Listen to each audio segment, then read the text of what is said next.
Well, I like playing on my PC with my friends, and I like going to see family a lot and just going out for walks with friends. Playing football is another thing that I really enjoy doing. I just like seeing people. Ollie has spinal muscular atrophy type 2.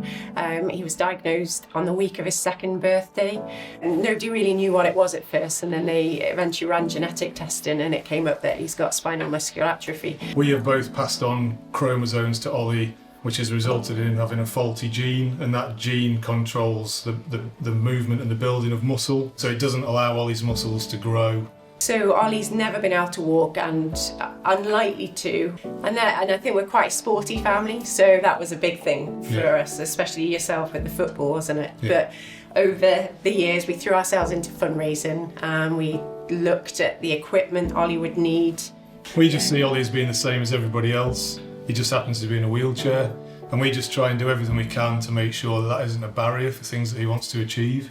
I mean, Ollie always said, well, the one thing he wished he could do was play football with his friends. That was from the word go, wasn't it? I enjoy seeing my friends at school, and I especially enjoy like art and PE, DT, and just seeing my friends at school is just really nice. I think one of the early hurdles was that we weren't even sure if Ollie was going to be able to go to a mainstream school.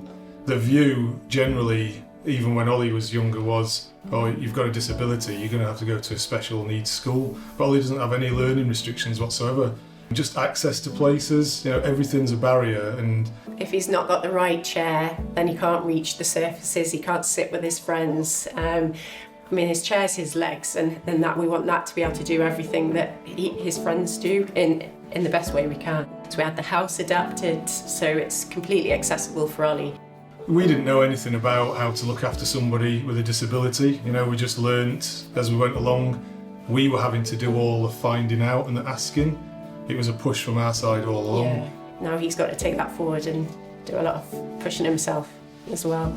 And the confidence this new chair has brought to him is incredible, and I think that will help him massively going forwards to high school.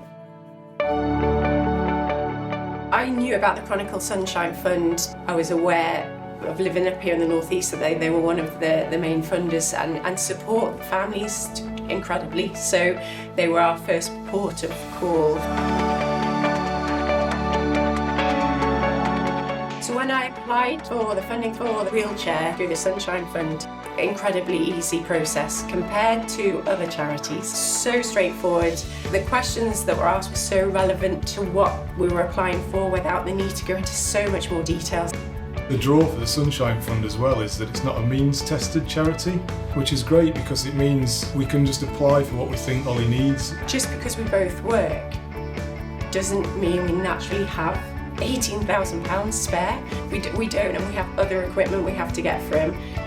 What I can do now that I couldn't do before, I can keep up with my friends because it goes quite fast. I can get high up on the desks because it raises up very high. And I can just do loads more stuff, and it makes me feel more independent.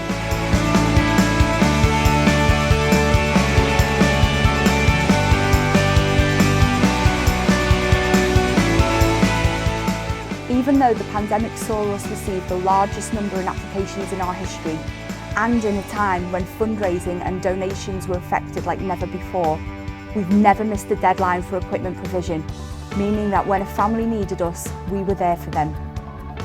We have seen a 38% increase in contacts from parents in the last 7 months alone. And at times, it's been heartbreaking to hear how the pandemic has affected the whole family. Our services now include pre-counselling and befriending support. In such uncertain and turbulent times, sometimes our families just need that listening ear. Before I got the chair, it was quite hard because in school I couldn't reach like the science and DT benches. I couldn't really reach my desk, and I couldn't keep up with my friends if they were on scooters or bikes, and they would just sometimes leave me by myself because I couldn't go as quick as them. So yeah, it was quite hard.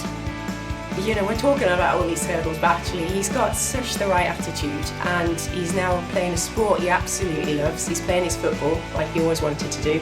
As soon as I started playing, I just fell in love with the sport. and now I'm at the national level. So I put all of that hard work in, which is very big for me because I get to play with the England players and stuff. So getting this wheelchair for Ollie has been life-changing for him.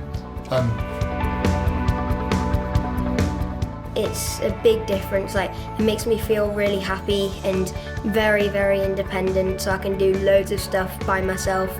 You know, and he's got a chair that rises up and down, it tilts backwards and forwards, he's got lights on it for safety when it goes dark, he can go faster in it, he's got a phone charger which he thinks, you know, it's £18,000 but it's got a phone charger and that's it, that's the deal. Actually, you know what, to a 12-year-old boy, that's really important, and it's in black and white and the colours of his team that he absolutely loves. It just makes him feel independent already. Outside and in the home, he can pretty much get anything he wants in the house, you know, he can reach things. Since I had this chair, my life's just been loads easier and better. I've just really enjoyed it.